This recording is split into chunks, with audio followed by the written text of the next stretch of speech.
As a मैं एक सामाजिक वर्कर के नाते मैं अपने समाज को, जहां तक मेरी कोशिश है, मैं सभी को शिक्षित करने का काम करता हूं। बाबा साहब के दिखाए हुए मार्ग पे चलता हूं और बाबा साहब ने जो काम किया था वो काम मैं कर रहा हूं। मिला दो आप लीजिए। ये बाबा साहब के बारे में किताब है और ये भारत का संविधान और ये अपने बहुजन महापुरुषों के बारे में है। इसको जरूर तीनों मिला कर जाओ, कितने पैसे लोगे इन किताबें बेचने के? देखिए, मैं यहाँ पे बेचने नहीं आया हूँ। अच्छा। ये किताबें मैं अपनी तरफ से और अपनी टीम की तरफ से, ये श्याम बाबू साहब हैं। अच्छा। और ये हमारे छोटे भाई हैं दो, और जो कि आशीष जी हैं और ये हैं, और हमारे संजय भाई जी, और बाकी तो सब भाई हमारे साथ हैं ही। ये किताबें हम, और शिव चौधरी जो हमारे ये भाई हैं, शिव चौधरी जी दिल्ली से हमारे साथ ही रहते हैं, और ये किताबें हम फ्री में बांटते हैं। पैसे नहीं लोगे इनके? कुछ भी पैसे नहीं, 1 रुपया भी नहीं लेते हम किसी से, ना ही किसी से हम सहयोग मांगते हैं, ना ही हमारा किसी से इतना ताल्लुकात है कि आप हमें पैसे दो, हम समाज में किताबें बांटेंगे। ऐसा कुछ भी नहीं है। हम लोग जो कमाते हैं अपना आधा सैलरी अपने समाज के लिए। उत्तर प्रदेश में लगभग 27,000 से ज्यादा स्कूल, गवर्नमेंट स्कूल बंद कर दिए। जी, बिल्कुल। और स्कूल बंद कर दिए गए हैं, और वो सोच रहे हैं, कुछ जो ऐसी सरकारें आई हैं वो सोच रही हैं कि अगर ये लोग पढ़ जाएंगे तो गवर्नमेंट भी तो ये दावा करती है कि बच्चे ही नहीं है वहाँ, टीचर क्या करेंगे? जब टीचर पढ़ाएंगे जब तो बच्चे जाएंगे। अच्छा, अब जरा सा भी देखो, उसमें टीचर कौन होता है? गरीब ही लोग होते हैं, और वो लोग, हमारे लोग तो हो नहीं पाते जल्दी से, क्योंकि उनके पास शिक्षा बहुत ज्यादा 10वीं 12वीं पढ़ पाते हैं। जी। अगर हम तो सरकार से ये गुजारिश करेंगे कि 10वीं 12वीं तो उनके माँ बाप भी करा देंगे। बिल्कुल। अपने बच्चे को तो कोई भी पढ़ाने की हैसियत, इतनी तो हैसियत रखता है, जो खाना खा रहा है तो अपने बच्चे को 10वीं 12वीं तो पढ़ा सकता है। इसके आगे की जो एजुकेशन है वो बहुत महंगी है, जिसे कहते हैं हायर एजुकेशन। हमारा आदमी जो IIT में नहीं जा पाता, ना इंजीनियर बन पाता, ना ही IAS PCS जल्दी बन पाते हैं।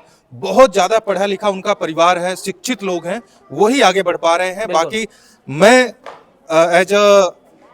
एक सामाजिक वर्कर के नाते मैं अपने समाज को, जहां तक मेरी कोशिश है, मैं सभी को शिक्षित करने का काम करता हूं। बाबा साहब के दिखाए हुए मार्ग पे चलता हूं, और बाबा साहब ने जो काम किया था वो काम मैं कर रहा हूं। जरा आप देख सकते हैं, आपके साथ में किताबें हैं, आप किताबें लेकर आए हो। कितने पैसे में यहाँ किताब जो बेच कर जाओ, कितने पैसे लोगे इन किताबें बेचने? देखिए, मैं यहाँ पे बेचने नहीं आया हूँ। ये किताबें मैं अपनी तरफ से और अपनी टीम की तरफ से, ये श्याम बाबू साहब हैं। अच्छा। और ये हमारे छोटे भाई हैं दो, और जो कि आशीष जी हैं और ये हैं, और हमारे संजय भाई जी, और बाकी तो सब भाई हमारे साथ हैं ही। ये किताबें हम, और शिव चौधरी जो हमारे ये भाई हैं, शिव चौधरी जी दिल्ली से हमारे साथ ही रहते हैं, और ये किताबें हम फ्री में बांटते हैं। पैसे नहीं लोगे इनके? कुछ भी पैसे नहीं, 1 रुपया भी नहीं लेते हम किसी से, ना ही किसी से हम सहयोग मांगते हैं, ना ही हमारा किसी से इतना ताल्लुकात है कि आप हमें पैसे दो, हम समाज में किताबें बांटेंगे। ऐसा कुछ भी नहीं है। हम लोग जो कमाते हैं अपना आधा सैलरी अपने समाज के लिए, अपने समाज के लिए, जो भी शिक्षा के आगे बढ़ाने में काम आए, उसको हम, जैसे कि किताब देखो, हम इतने सक्षम नहीं है कि हम पैसे रुपए दे पाए, मगर हम ये चाहते हैं कि इन किताबों से अपने बहुजनों के, ये देखिए जो किताब है बहुजन महानायक, इन बहुजन पुरुषों के बारे में है। ये भारत का संविधान है, और ये जो किताब है, ये जाने इतिहास बाबा साहब का, ये पढ़ेंगे यहाँ के लोग। मैं सिर्फ यहाँ के जो गाँव मोहल्ला है, ये हमने पहली बार शायद मैं किसी गांव में आया हूँ इधर। अच्छा। और मुझे अच्छा लग रहा है कि यहाँ पे शिक्षित लोग हैं, आराम से सुन रहे हैं सभी लोग। जी। और काफी, ये जब सोचिए कि ये यहाँ पे ये रेसू बहन जी हैं जी, तो जब ये इतनी पढ़ी लिखी हैं, चाहे कितनी भी पढ़ी हो, मगर ये है कि जागरूक है। बिल्कुल। अगर ऐसे सारे माता पिता हो जाए तो उनके बच्चे ने कभी भूखे नहीं मरेंगे आने वाले टाइम जी, समझ गए? तो इसलिए हमन, बाबा साहब ने कहा था कि शिक्षा वो शेरनी का दूध है जो पिएगा वो दहाड़ेगा। तो मैं कहता हूँ, शिक्षित बनो, संगठित रहो और संघर्ष करो जी।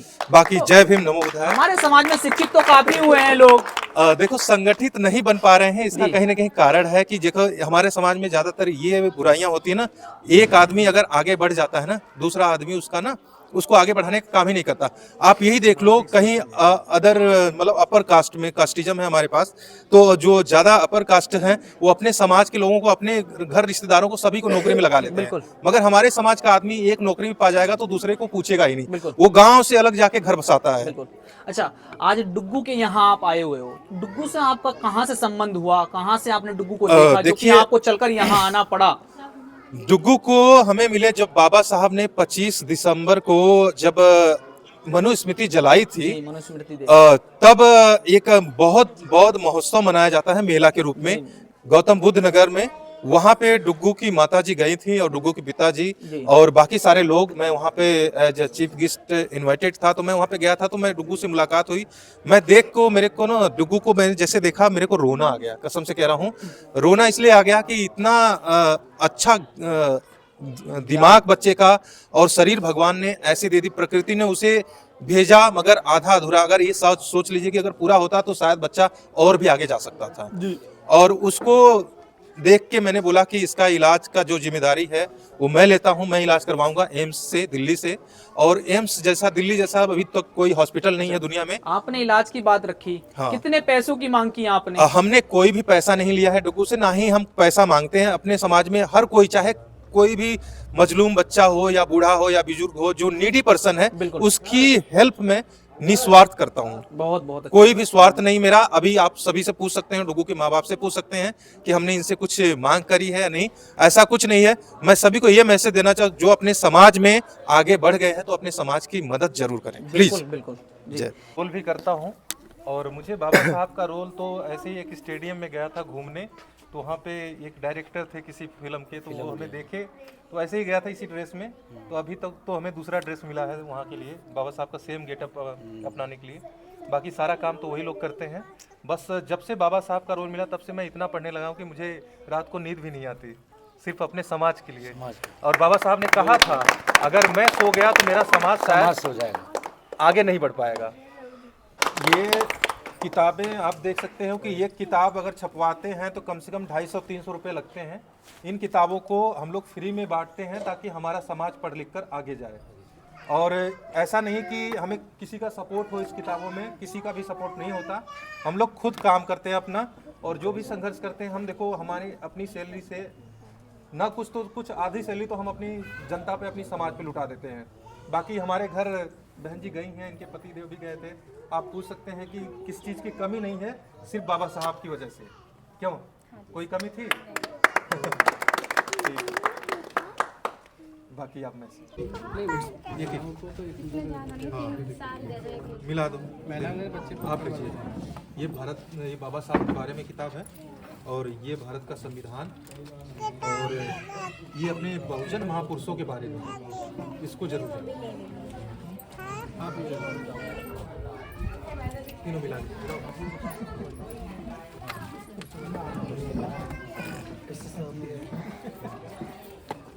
क्या नाम है आपका? पूनम, क्या करती हैं आप? हाउस वाइफ है। इसको अपने बच्चों को पढ़ाइए और बाकी सारे लोगों को पढ़ाइए। इसमें भारत का संविधान है, इसमें काफ़ी इजी है। जो लोग कहते हैं ना कि भारत का संविधान पढ़ा नहीं जाता, नहीं समझ में आता, इसमें सब कुछ समझ में आ जाएगा, और सभी को पढ़ाइएगा जरूर। जय।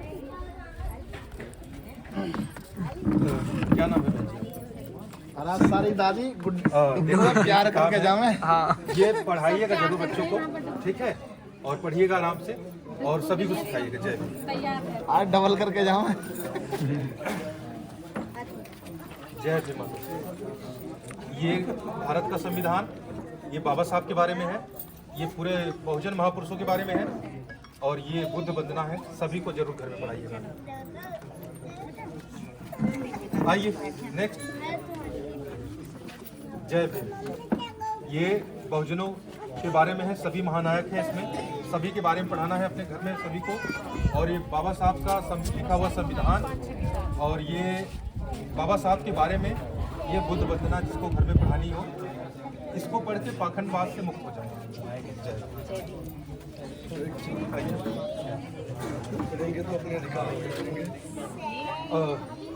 माता जी जय भीम। ये भारत का संविधान है, इसको घर में पढ़ाना है सभी को। ये बाबा साहब